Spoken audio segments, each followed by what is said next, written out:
episode is sponsored by Pivoted, a memoir by the only person who was key to building two home video empires, the first at Disney with VHS, the second at New Line with the birth of DVD, only to see the entire industry come crashing down a decade later.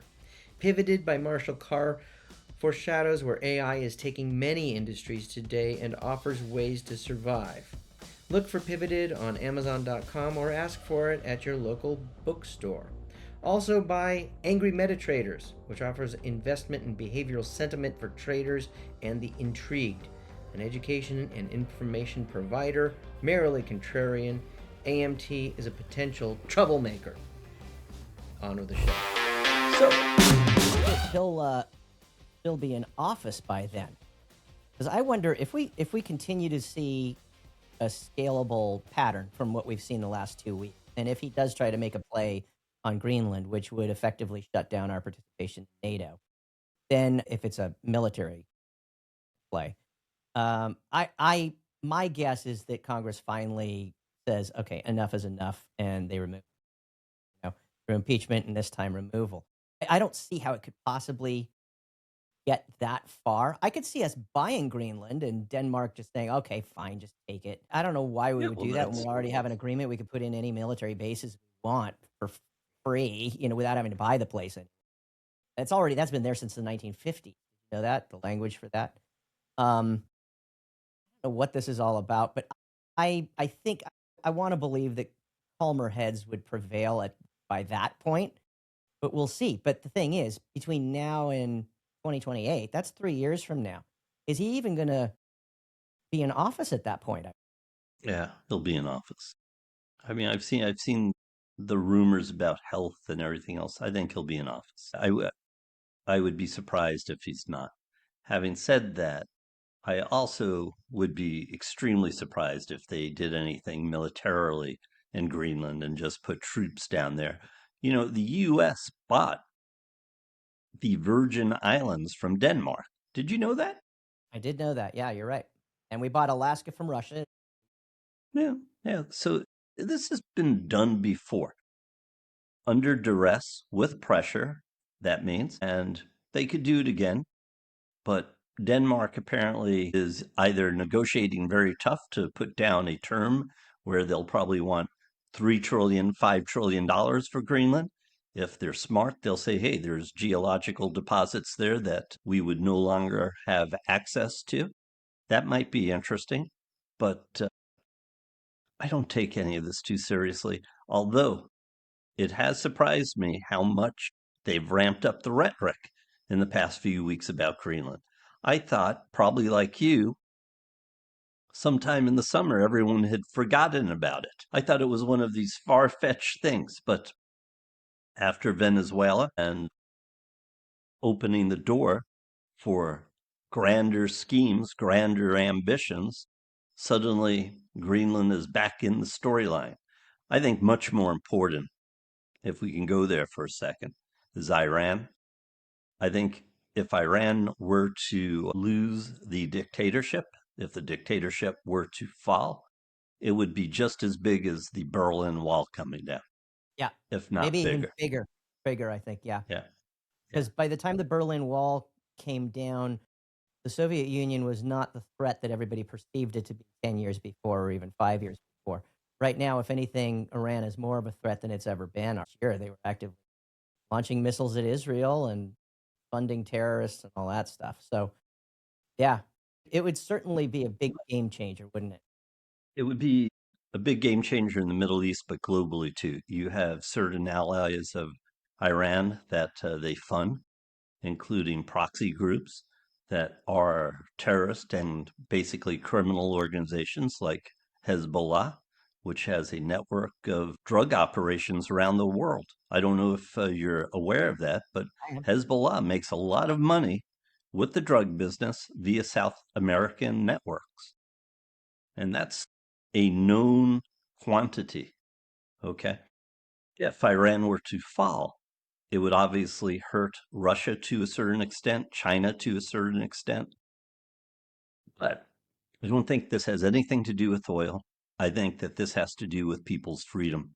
and independence. My point, getting back to the Berlin Wall and why I talk about this, is that when the communists basically from Russia took over Eastern Europe during World War II and after World War II, the time period from the late 1940s, essentially, up until the fall of communism, is actually about the same amount of time the Iranian regime in 1979 came to power up to now. We're Yeah, you're right old about men. that. When you think about that, the time differential isn't that much, and it's significant. And a lot of people don't remember when Iran was a Western looking country. If they return to being a Western looking country, that would be a dynamic change in global balance for everybody. Yeah, And yeah, it's right. dangerous. Getting to the military point quickly, if I may, what worries me about anything with this is that Trump apparently was very close to initiating a military strike on Iran a few nights ago, and it was called off for whatever reasons. Apparently, there are rumors that Netanyahu asked him to hold off, but really, you have to have some form of probably boots on the ground. You might have to have the Shah of Iran back in Iran to take power so you don't have a vacuum without a leader. I mean, who's going to be the leader if people start to want organization from another side type of deal? But the fear is from a military standpoint, if I'm Iran and my job is risk assessment here goes full circle, and I'm part of the regime, what do I do if I can't escape, if I'm pissed off, if I believe 100% in my religious mission to fulfill the promise of the revolution as put down by Khomeini in 1979? I fight to the bloody end and I empty my arsenal. And that's a dangerous thing. And the Yeah, question is, as you brought up, what does Iran have in its arsenal? Is there a possibility we don't know what's in the arsenal? And how do we confront that without putting a lot of lives at stake in the Middle East? Because Israel, Saudi, the UAE, maybe Qatar would all be basically in the line of attack from Iran. And that would be hell's bells. yeah, And you're right about that. that kind of Yeah, worries very me, good kind of point. worries me. Yeah, I think you're Now, right. Israel took out a lot of Iran's munitions.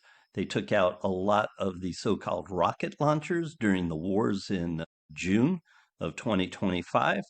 But you never know if someone has a silver bullet lying around.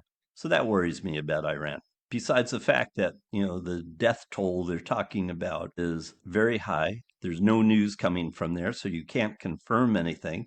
The Iranian government even admitted 2,000 people had died. And the rebellion, the people that are talking and can get messages out, are saying that there's many, many more thousands of people that have died than have been reported already. And that the I heard Iranian that that's regime is the same going number. to the hospital and shooting victims. Anyone that's Oh, been really? shot that's in a Really? hospital, they're going into hospitals and shooting them. Yeah, that's what I've heard. Now, I don't know that firsthand, but that's what's been said by people in Iran putting messages out on things like X and Instagram. By the way, if people want to know, the Iranian public, up until a few days ago, when everything was basically shut off, they use Instagram quite a bit to put out their videos, get them across. So it's a happy world, Scott. And to get back to the oil thing, I don't think this has anything to do with oil. I think there's plenty of supply in the world. And the one thing that I'll point out for people is that are saying, well, the U.S. went into Venezuela for the oil. They're going to go into Iran for the oil. OPEC is a cartel. Iran and Venezuela are actually part of the cartel already. And even if the oil started to flow more freely from Venezuela or Iran to different spheres so it can be sold freely, as it were, instead of having restrictions on it, OPEC would work that out, because the last thing they want is a glut. They don't want oil to go down to $30 a barrel. Right. They're already struggling at, the $58 a barrel.